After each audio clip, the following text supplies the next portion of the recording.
Hello friends, TRIPS ടുഗദറിൻ്റെ മറ്റൊരു എപ്പിസോഡിലേക്ക് എല്ലാവർക്കും സ്വാഗതം.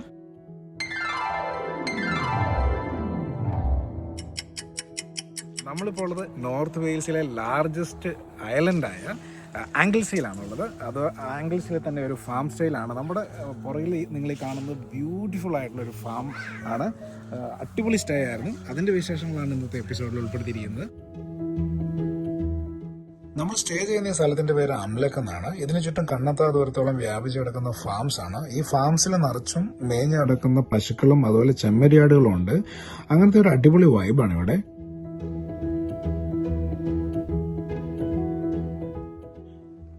ആംഗിൾസിയുടെ നോർത്തേൺ കോസ്റ്റിലാണ് ഈ അംലക് എന്ന് പറഞ്ഞ ചെറിയ ടൗൺ സ്ഥിതി ചെയ്യുന്നത്. 18th സെഞ്ചുറിയിൽ ഇവിടെ ഒരു കോപ്പർ മൈൻ ഉണ്ടായിരുന്നു.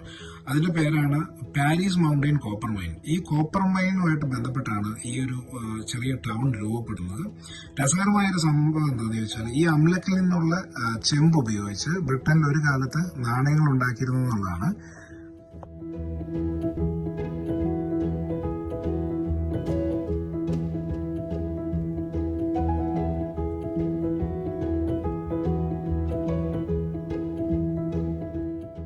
ത്രീ ബെഡ്റൂംസ് ഒക്കെ ഉള്ള ഒരു ക്യാരവാൻ സ്റ്റേ ആണ് നമ്മൾ ബുക്ക് ചെയ്തിരിക്കുന്നത്. ഇത് ഹോസ്റ്റ് ചെയ്യുന്ന ഒരു ഹസ്ബൻഡ് ആൻഡ് വൈഫാണ്. അവർ ഭയങ്കര ഫ്രണ്ട്ലി ആയിരുന്നു. നമുക്ക് അങ്ങോട്ട് എത്താനുള്ള ഡയറക്ഷൻസും അതുപോലെ അവിടുത്തെ ഉള്ള ഓരോ ഉപകരണങ്ങളുടെയും പ്രവർത്തനമൊക്കെ വളരെ അടിപൊളിയായിട്ട് തന്നെ അവർ നമുക്ക് പറഞ്ഞു തന്നായിരുന്നു.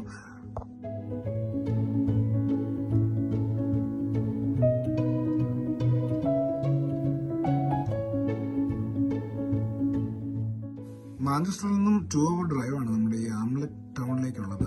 ഏകദേശം 4 മണിയൊക്കെ ആയപ്പോഴത്തേക്കാണ് ഞങ്ങൾ ഈ ആംലക്കിലെത്തിയത്. ചെക്കിനൊക്കെ ഭയങ്കര സ്മൂത്ത് ആയിരുന്നു.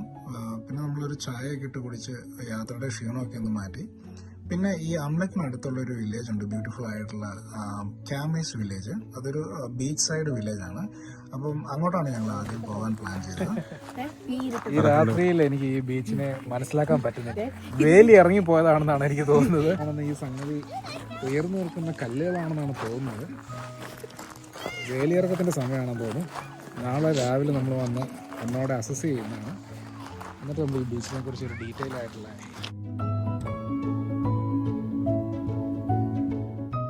ഞങ്ങൾ ബീച്ചിലെത്തിയപ്പോഴത്തേക്കും രാത്രി ആയിട്ടുണ്ടായിരുന്നു. ബീച്ചിലധികം ആൾക്കാരൊന്നും ഉണ്ടായിരുന്നില്ല. ബീച്ച് ഓൾമോസ്റ്റ് വിജനമായിരുന്നു. പിന്നെ വേലിയിറക്കത്തിന്റെ സമയമായിരുന്നുണ്ട് കടലും കുറച്ച് ഉള്ളിലേക്ക് വലിഞ്ഞിട്ടുണ്ടായിരുന്നു. ബീച്ചിൽ ഞങ്ങൾ കുറച്ച് സമയമൊക്കെ സ്പെൻഡ് ചെയ്തു. പിന്നെ അതിന് ചുറ്റുമുള്ള വില്ലേജിലൂടെ ഒരു പെർഫെക്റ്റ് വാക്കൊക്കെ കിട്ടി. പിന്നെ അവിടെ ഉണ്ടായിരുന്ന ഒരു ടെസ്കോ എക്സ്പ്രസിൽ പോയി അത്യാവശ്യം വേണ്ട സാധനങ്ങളൊക്കെ മേടിച്ചു. അതിനുശേഷം നമ്മൾ താമസിക്കുന്ന അംലക്കിലേക്ക് തന്നെ തിരിച്ചു പോന്നു.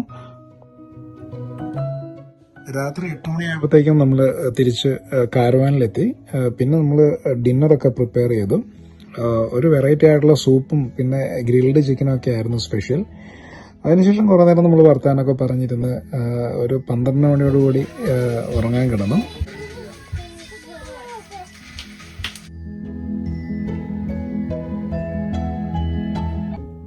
ഫാം സ്റ്റേ ആയതുകൊണ്ട് തണുപ്പിന്റെ പ്രശ്നം ഉണ്ടാകുന്ന ഒരു പേടി ഉണ്ടായിരുന്നു. അതൊന്നും ഉണ്ടായിരുന്നില്ല. നല്ല ഹീറ്റിംഗ് സിസ്റ്റം ഒക്കെ ആയിരുന്നു ക്യാരവാനിലുണ്ടായിരുന്നത്. പിന്നെ നമ്മൾ രാവിലെ എണീറ്റ് വരുമ്പോൾ കാണുന്ന ഒരു കാഴ്ച എന്ന് പറയുന്നത് അതൊരു അടിപൊളി കാഴ്ചയാണ്. എന്താണെന്ന് ചോദിച്ചാൽ, നമ്മൾ താമസിക്കുന്ന ഈ ഒരു ക്യാരവാനിന് ചുറ്റും ഈ ചെമ്മരിയാടുകളൊക്കെ ഇങ്ങനെ മേഞ്ഞ് നടക്കുന്ന കണ്ടോണ്ടാണ് നമ്മൾ എണീറ്റ് വരുന്നത്. അത് ഭയങ്കര ഒരു വൈബാണ്. ബ്രേക്ക്ഫാസ്റ്റ് ഒക്കെ കഴിച്ചതിന് ശേഷം നമ്മൾ പിള്ളേരെയും ഒക്കെ ആയിട്ട് ഒരു മോർണിംഗ് വാക്കിന് ഈ ഫാമിലിയോടെ പോയി. അപ്പോഴാണ് നമുക്ക് മനസ്സിലാകുന്നത് ഇവർക്ക് ഈ പശുക്കളും ചെമ്മരിയാടുകളും മാത്രമല്ല വേറെ ഒരുപാട് മൃഗങ്ങളൊക്കെ ഉണ്ടെന്ന്. നമ്മുടെ ഈ ഹോസ്റ്റായ ഗാരത്ത് നമ്മുടെ കൂടെ ഉണ്ടായിരുന്നു, എല്ലാം എക്സ്പ്ലെയിൻ ചെയ്ത് തന്നുകൊണ്ട്. കൃഷി ആവശ്യങ്ങൾക്കൊക്കെ ഉപയോഗിക്കുന്ന വലിയ ട്രാക്ടറുകളും അതുപോലുള്ള ഉപകരണങ്ങളൊക്കെ അദ്ദേഹം നമുക്ക് കാണിച്ചു തന്നു. അതിൻ്റെയൊക്കെ പ്രവർത്തനങ്ങളെക്കുറിച്ച് പുള്ളി ഒന്ന് എക്സ്പ്ലെയിൻ ചെയ്ത് തരികയും ചെയ്തു. ശരിക്കും പറഞ്ഞാൽ പിള്ളേർക്ക് ഇത് ഒരു വെറൈറ്റി ആയിട്ടുള്ള ഒരു എക്സ്പീരിയൻസ് ആയിരുന്നു.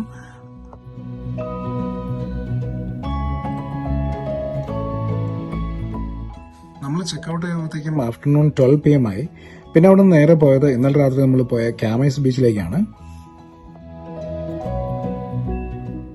ഇന്നലെ നമ്മൾ പോയി നിന്ന സ്ഥലത്തൊക്കെ ഇന്ന് വെള്ളം കയറിയിട്ടുണ്ട്. അവിടെ ഉണ്ടായിരുന്ന പാറക്കെട്ടുകളൊന്നും കാണാൻ പോലും ഇല്ല. വെള്ളം കയറി വരുവാണ്. വേലിയേറ്റമാണ് സംഭവിച്ചുകൊണ്ടിരിക്കുന്നത്.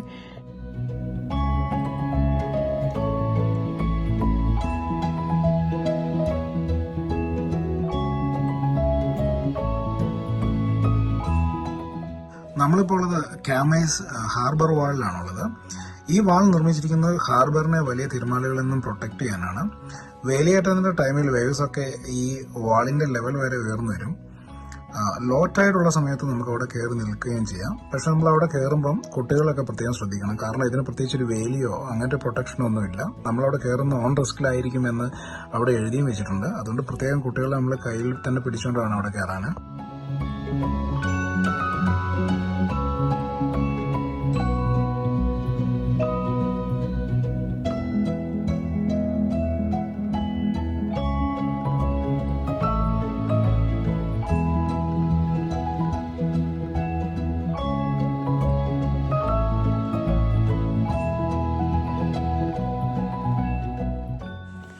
നമ്മളിപ്പോൾ ഉള്ളത് കെയ്മാസ് ബീച്ചിലാണ്. ആഞ്ചൽസിയിലെ തന്നെ ഫേമസ് ആയിട്ടുള്ള ഒരു ബീച്ചാണിത്.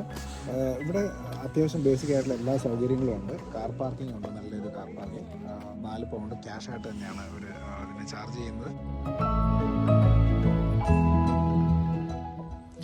ഈ ഹാർബറിൽ നിന്നും കുറച്ചു ദൂരം മുന്നോട്ട് നടന്നു കഴിഞ്ഞാൽ നമ്മൾ എത്തുന്നത് കാമൈസ് ബേയിലാണ്.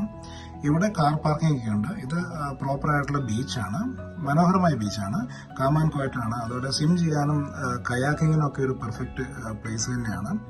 കോസ്റ്റൽ വാക്ക് ചെയ്യാനും അതുപോലെ ഫോട്ടോഗ്രാഫിക്കൊക്കെ അടിപൊളിയായിട്ടുള്ള ഒരു ഡെസ്റ്റിനേഷൻ തന്നെയാണിത്.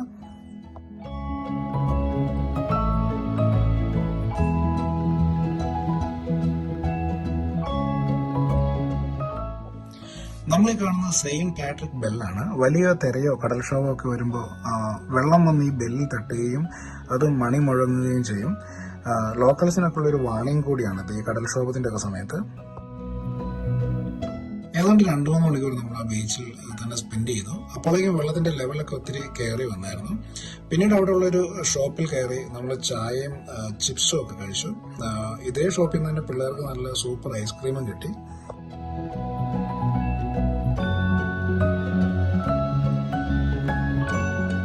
തിരിച്ചുള്ള യാത്രയിൽ ഒരു ഡെസ്റ്റിനേഷൻ കൂടി കവർ ചെയ്യാമെന്ന് ഞങ്ങൾ തീരുമാനിച്ചു. അങ്ങനെ ഞങ്ങൾ തിരഞ്ഞെടുത്ത ഒരു ഡെസ്റ്റിനേഷനാണ് പോണ്ടി പെയർ ബ്രിഡ്ജ്.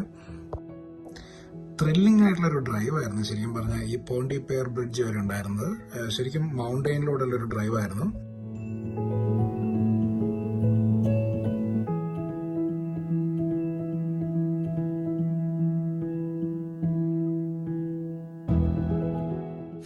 (1475) ഈ പോണ്ടി പെയർ ബ്രിഡ്ജ് നിർമ്മിക്കുന്നത്. ആ കാലത്ത് കാറുകളൊന്നും ഉണ്ടായിരുന്നില്ല. ആളുകൾക്കും അതുപോലെ കുതിരകൾക്കും കുതിരവണ്ടികൾക്കൊക്കെ പോകാൻ വേണ്ടി നിർമ്മിച്ച ഒരു ബ്രിഡ്ജാണ്. ഇപ്പൊ ഇതിന് മുകളിലൂടെ കാറൊക്കെ പോകുന്നുണ്ട്.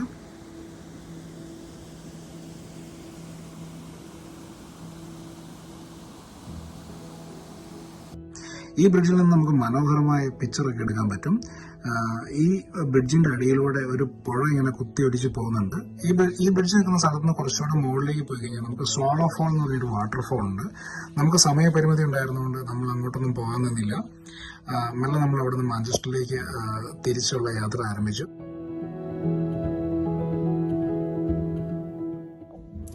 നോർത്ത് വെയിൽസിലെ മനോഹരമായ കുറച്ച് ഗ്രാമക്കാഴ്ചകൾ കാണിക്കുവാനാണ് ഞങ്ങൾ ഈ എപ്പിസോഡിലൂടെ ശ്രമിച്ചത്. ഞങ്ങളുടെ വീഡിയോകൾ നിങ്ങൾക്ക് ഇഷ്ടപ്പെടുന്നുണ്ടെങ്കിൽ നിങ്ങളുടെ ഫ്രണ്ട്സുമായിട്ടൊക്കെ ഷെയർ ചെയ്യുക. മറ്റൊരു അടിപൊളി എപ്പിസോഡുമായി വീണ്ടും കാണും വരെ എല്ലാവർക്കും ഗുഡ് ബൈ.